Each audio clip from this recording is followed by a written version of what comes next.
Hello students, स्वागत है आपका अपने YouTube channel learn with Deepak Panchal sir में। और आज हम लेकर आए हैं आपके लिए रैपिड रिवीजन एमसीक्यू की जो हमारी क्लास सीरीज़ चल रही है उसका पार्ट 13, जिसमें आज हम करने वाले हैं चैप्टर 13 स्टैटिस्टिक्स।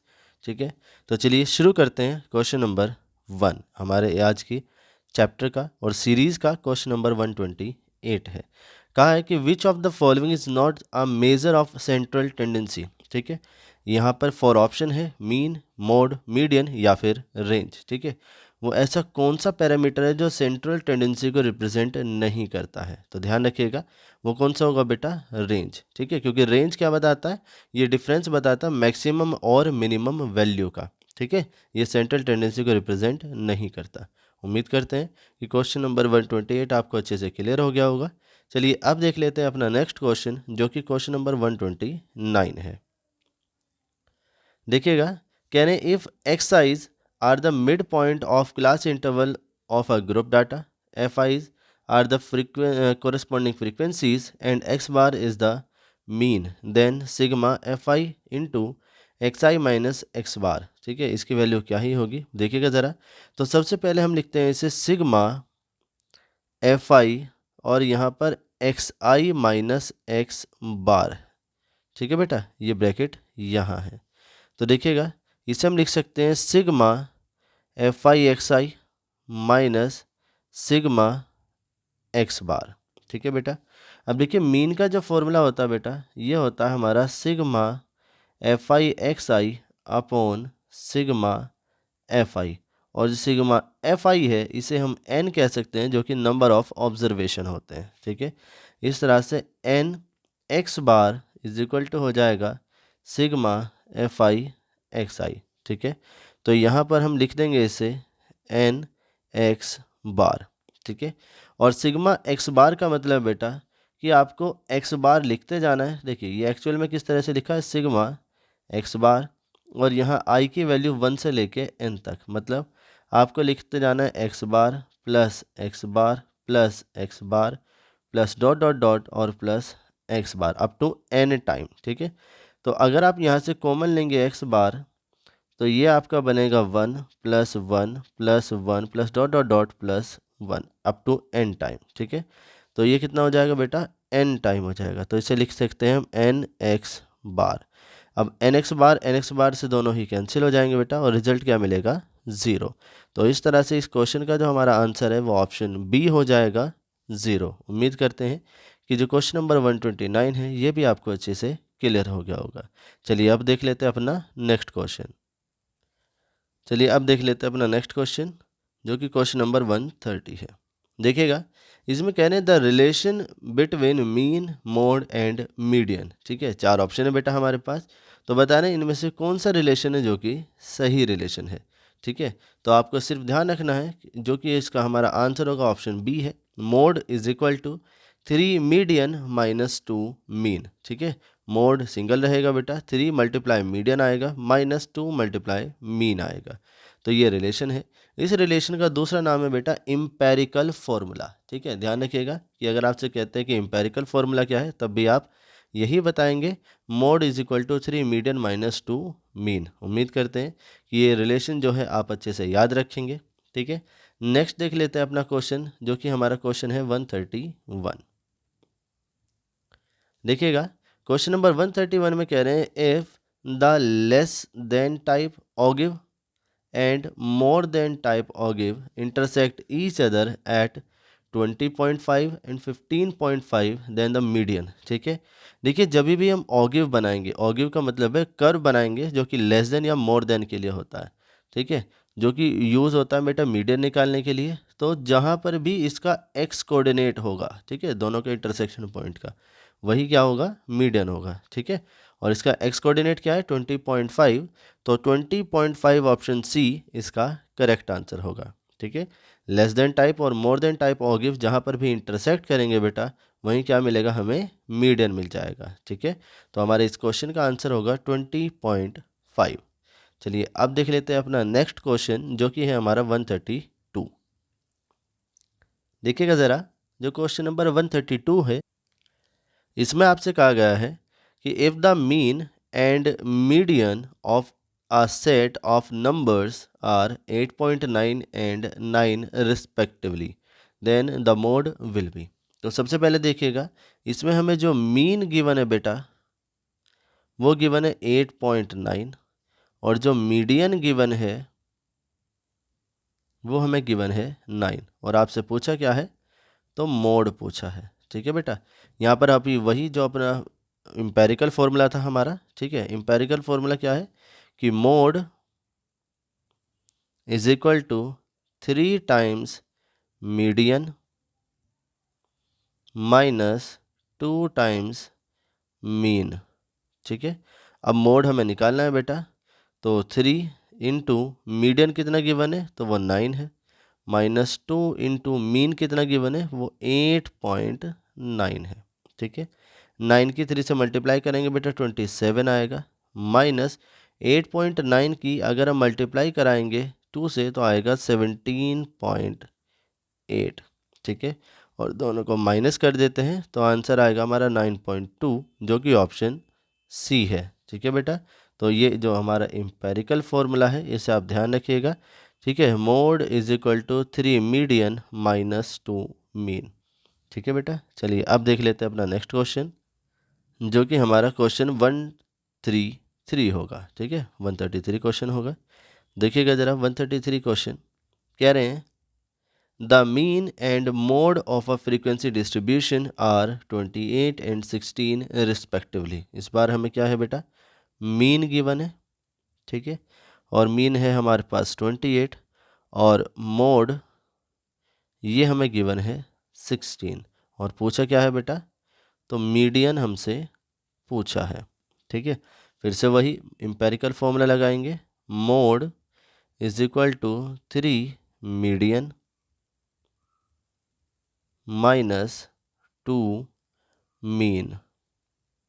ठीक है, मोड गिवन है बेटा वो 16 है, is equal to 3 median find करना है तो उसे एज इट इज़ रहने देंगे, माइनस 2 और मीन की वैल्यू 28 है। ठीक है, ये हुआ 16 is equal to 3 times median minus 28 की 2 से करेंगे तो 56 आएगा, माइनस का इधर लाएंगे तो प्लस आएगा बेटा, तो लेफ्ट में आएगा प्लस और इक्वल टू आ जाएगा 3 इंटू मीडियन।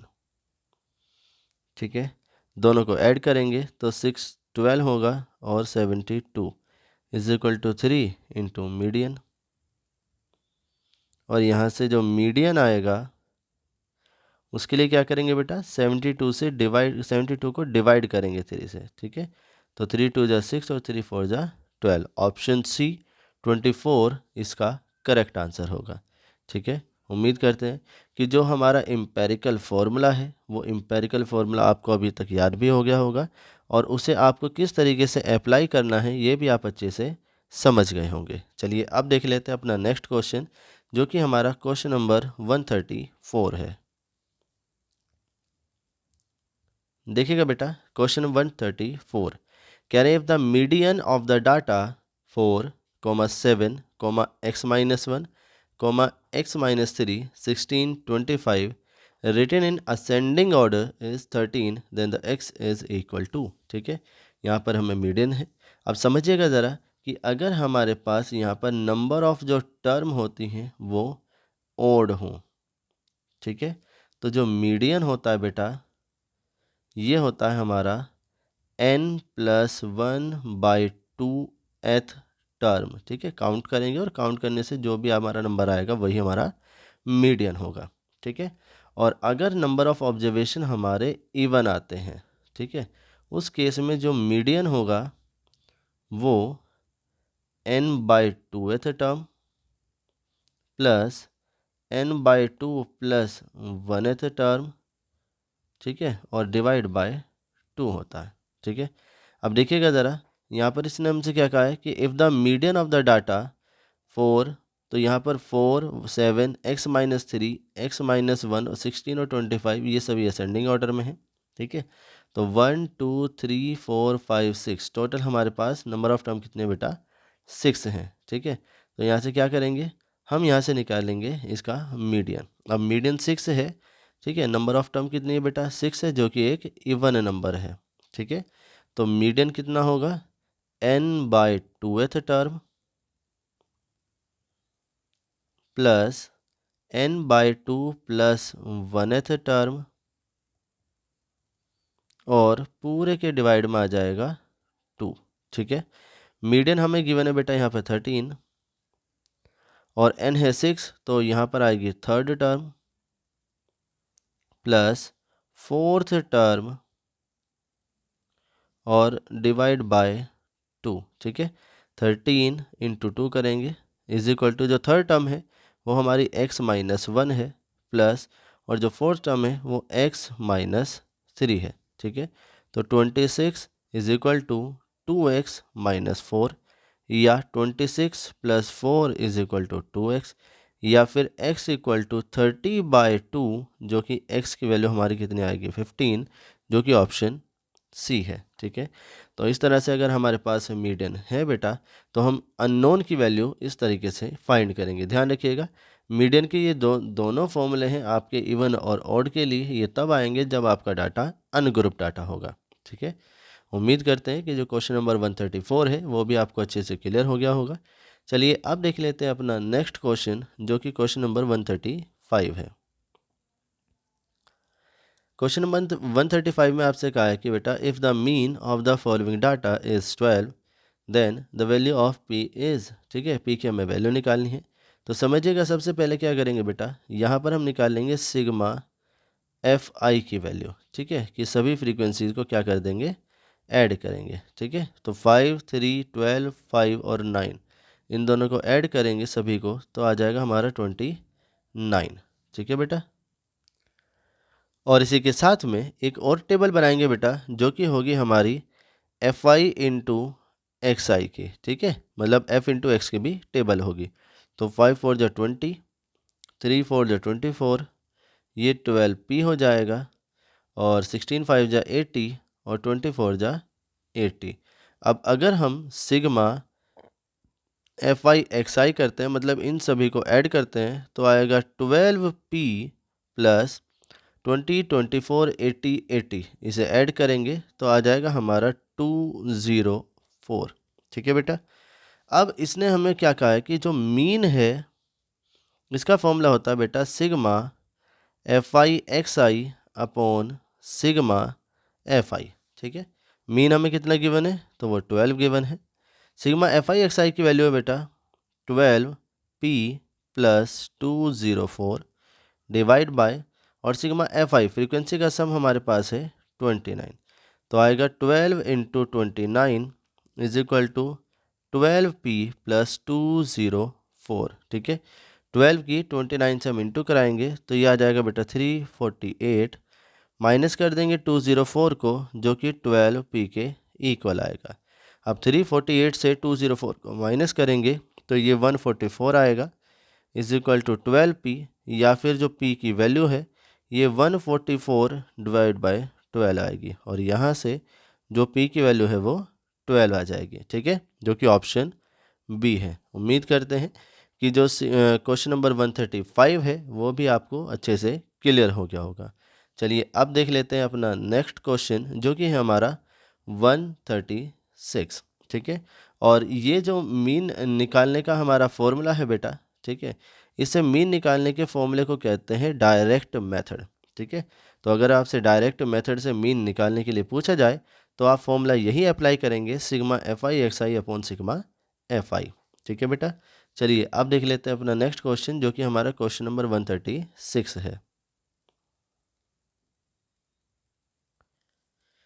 देखिएगा बेटा, क्वेश्चन नंबर 136 कह रहे हैं if U I equal to X I minus 25 divide by 10 sigma F I U I is equal to 20 and sigma F I equal to 100 then X bar, मतलब हमें mean की value निकालनी है। अब एक चीज़ ज़रा ध्यान से समझिएगा बेटा कि ये जो हमारे पास यू आई की वैल्यू है ये क्या है? Shortcut method. ठीक है, शॉर्टकट मेथड है मीन को फाइंड करने का। ठीक है, और मीन का फॉर्मूला क्या बनेगा बेटा? यहाँ से ये बनेगा हमारा A plus sigma F I U I upon sigma F I और इनटू में एच। ठीक है बेटा, ये पूरा ऐसे हो जाएगा। ठीक है, तो ये हमारा शॉर्टकट मेथड है मीन को फाइंड करने का, जिसका फॉर्मूला आप याद रखेंगे। ठीक है, क्या है बेटा, X bar is equal to A plus sigma F I U I upon sigma F I और इनटू में एच। ठीक है, अगर हम यहाँ से देखिए और सामने में लिखते हैं वेयर, जो यू आई है बेटा ये होता है एक्स आई माइनस ए और अपॉन में एच। अब यहीं पर हमें जो गिवन है बेटा वो है U I is equal to X I minus 25 और डिवाइड बाय 10 ऑन कंपेयरिंग। अगर हम इसी का क्या करेंगे, कंपैरिजन करेंगे बेटा, तो कंपैरिजन करने से जो a है इसकी वैल्यू 25 और जो h है इसकी वैल्यू 10 आ जाएगी। ठीक है, अब यहीं से x बार इसने हमसे पूछा था, तो a की वैल्यू जो कि 25 है plus sigma F I U I की वैल्यू बेटा इसने हमें गिवन है 20 divide by sigma F I जो कि 100 है और इनटू h जिसकी वैल्यू हमें 10 गिवन है। ठीक है बेटा, इन दो ज़ीरो से ये दो ज़ीरो कैंसिल हो जाएंगी, ये आएगा 25 प्लस 2 जिसका आंसर हमारा बनेगा 27 और 27 ऑप्शन बी करेक्ट आंसर है। ठीक है, उम्मीद करते हैं कि जो क्वेश्चन नंबर 136 है ये भी आपको अच्छे से क्लियर हो गया होगा। चलिए अब देख लेते हैं अपना नेक्स्ट क्वेश्चन, और जो नेक्स्ट क्वेश्चन है वो हमारा 137 है। ठीक है बेटा, देखिएगा क्वेश्चन नंबर 137 कह रहे हैं for the following distribution, class हमें गिवन है 0 से 5, 5 से 10, 10 से 15, 15 से 20 और 20 से 25 और इसकी फ्रीक्वेंसी 10, 15, 12, 20 और 9। कह रहे हैं the sum of the lower limit of median class and modal class. तो देखिएगा सबसे पहले क्या करेंगे, हम इस डेटा को फिर से रीअरेंज करेंगे। देखिए रीअरेंज करने के बाद क्लास ये हमारी 0 से 5, 5 से 10, 10 से 15, 15 से 20, 20 से 25 हो जाएगी। फ्रीक्वेंसी ये हमारी 10, 15, 12, 20 और 9।